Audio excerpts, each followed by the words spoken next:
to make bad decisions. Speaking of bad decisions, let's talk about the VAR match week 4 in review.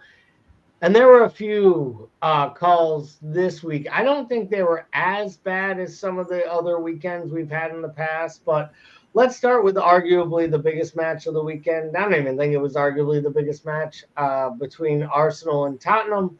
There were a couple flashpoints in this one.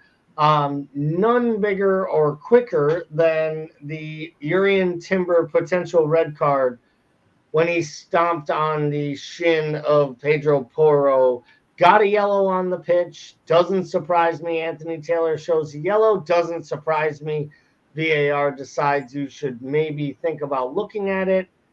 Ultimately, the decision is not a red card. Paul, what say you?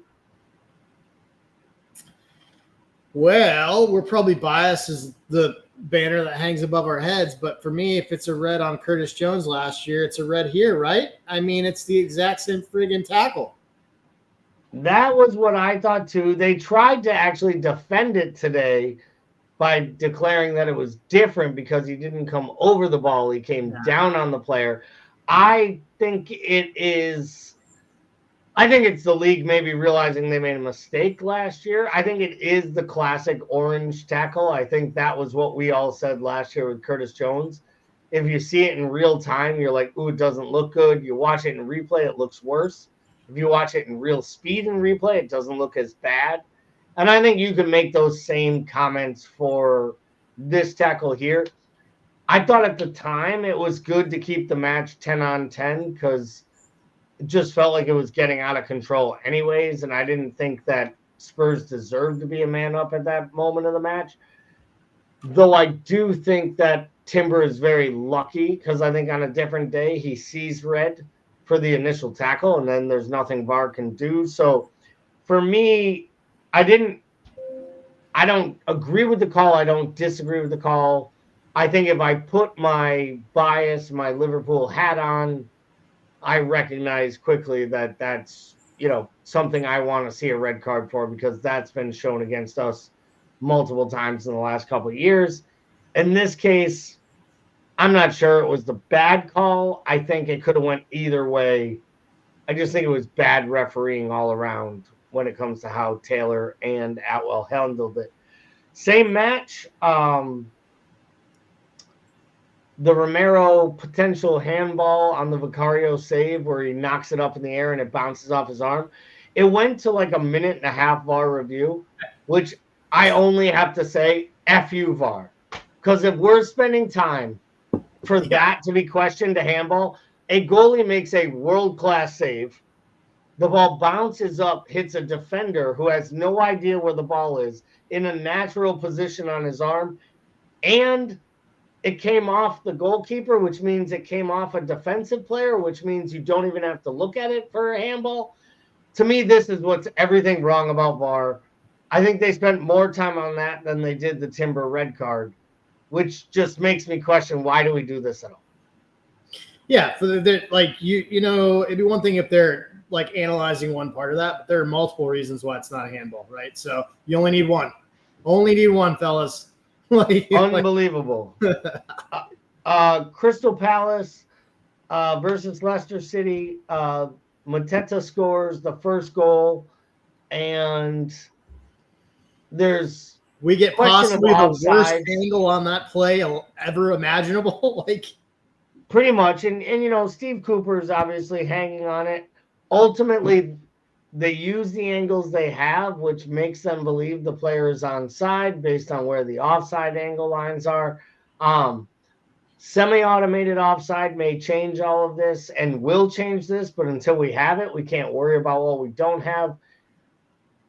I don't know what Steve Cooper – ultimately, I always hate when a coach argues about drawing a match they're up 2-0 in. Yeah. Like when you're up 2-0 and you give up a bad goal, it sucks. But then when you give up a penalty 2 minutes into stoppage time, like it's shame on you. See out the match, score another goal, take possession. Like I don't want to say that call didn't change things, but ultimately, what do you have a bigger problem with? The bad angles that we don't get, or the fact that the goal was ruled off on the pitch, yet all plays are reviewed when scoring situations, and therefore the bad angle pulls it in. I almost feel like, once again, this is a mistaken application. Yeah, I mean, that's right. Like, it's just one of those things where, like, I feel like these things should be all going, if they're all going to review, like, why are we calling these, right? Like, for me, and I think the answer to that, Gally, is it looked clearly offsides to everybody watching it, even in real time. And if you look at Mateta's reaction after he scores it, he believes he's offsides too. You know what I mean? So, yeah, it is. It's almost like they thought it was like too smooth, and they were like, "Oh, wait, we gotta look." Like, you know, and then we started getting into the forensics of it and like showing all the bad angles and stuff. So, yeah, I agree with you. Mistaken application. I'm usually all for keeping these goals, but I think this was one that they just kind of fluffed it all together. I still think it was off, right? Like, no matter how much you draw that line, I still think it's off. Well, this is where I come back to. In a world where they don't put their flags up early enough, for once a guy put his flag up, correctly called the goal off, right. And then we went to the replay because it hit the back of the net. Yeah. And said, well, we don't have an angle that actually proves it was off, so therefore it has to be on. Like, what are we doing? Like, the referee actually made the call in real time correct on the pitch, and we're reviewing it based on poor angles and in turn turning it over. So, few other quick ones, all red card interpretations. Jack Stevens on Garnacho, Southampton versus Manchester United. In real time, I thought it was harsh. When they showed the replay, I was kind of like, well, he gets him like almost across the thigh with studs, and he's the last guy in on goal. So it's basically like, what are you doing here other than the lunge?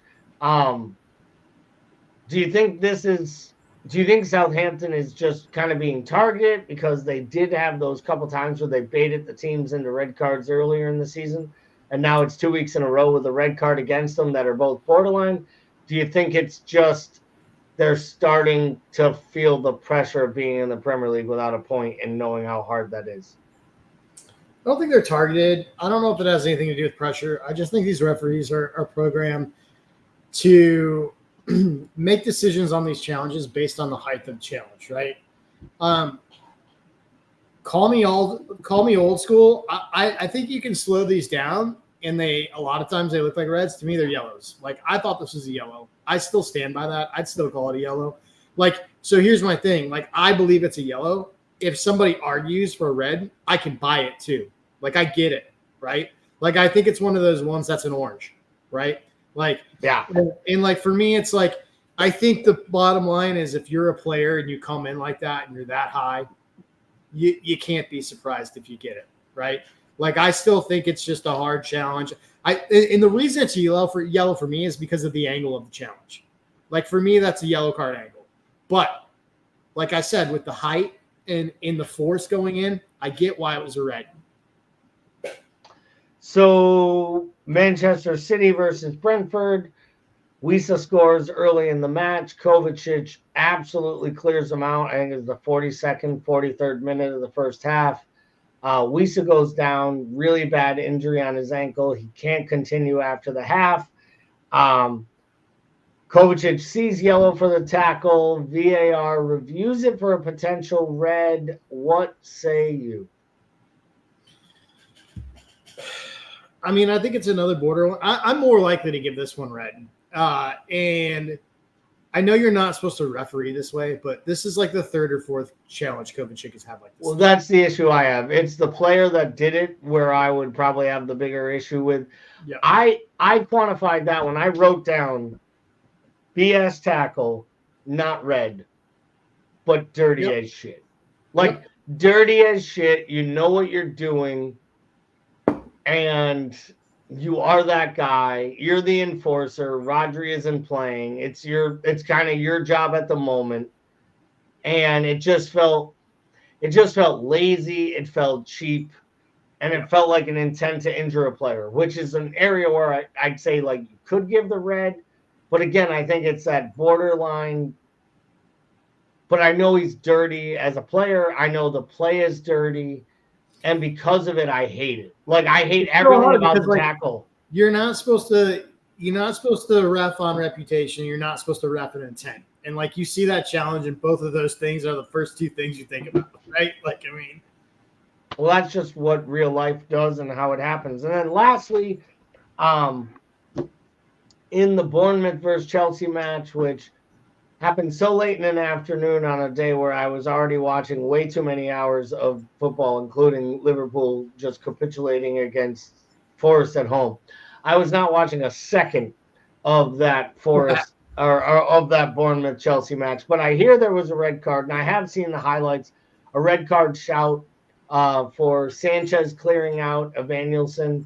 Evanilson then goes on to miss the penalty, or Sanchez saves it, which is just brutal for them because instead of Bournemouth going up 1-0, they end up losing the match later to Chelsea 1-0. And it wouldn't have shocked me at all if Bournemouth goes up there in the first half, gets one early in the second half, and wins the thing 3-1. Instead, they lose 1-0 in a hard-fought match. The rule changes for me the last few years to like get rid of triple jeopardy. It takes a lot nowadays to get a red card if you are giving up a penalty. So for me, I'm not surprised they didn't give Sanchez the red card there. And he does reach up somewhat like he's playing the ball. So you could think he's trying to block the chip.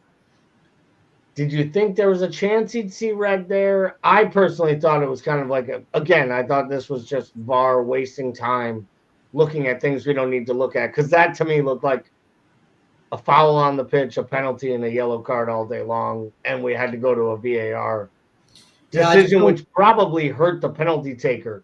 Yeah. For not being able to step up and kick the ball. And this is a match with 12 yellows. I mean, it was insane. Like, it was like the grossest thing ever to watch that thing. I thought it was a genuine attempt on the ball. Just, and I'm with you, man. Like, I think it takes so much for a keeper to get a red these days, like a straight red. Like, it's got to be coming out with your studs up and catching somebody like Mane in the chest and not be City for it to be a red, or you've got to like come out on a clear goal scoring opportunity. Somebody beats you and you take them out, right? Or like deliberate handball, these crazy ones that we see where they slide and it hits their hand and he's like, well, I got to send them off. I think any sort of net collision that has any sort of appearance of a natural play on the ball is never getting a red. And that's what it looked like to me. Yeah, I agree with you. So I would say for this week, of all the weeks, this might be the week where they had the least egregious mistakes. Like, I don't know if there's one where they have to hold their hands up and say we absolutely got this wrong. Probably, if they're in an internal meeting, they're probably not happy with the Mateta one. I think the Mateta one is about process and about angles and about how it happened. But I think overall, comparatively to the first few weeks where we had like glaring areas where we were like, wait, this is just an egregious use of VAR. This changed the outcome of a match. I don't know that happened here. So I think for once the Premier League's probably saying to themselves, great. I think the bigger issue is they just need to get to the point of using semi-automated offsides. But I can't wait for that to happen, just for someone to throw in all their faces that 4 weeks of the season had different rules, and therefore we don't know if the outcome of games would be the same, which is just going to be even more comical than, well, this segment was. Let's talk about the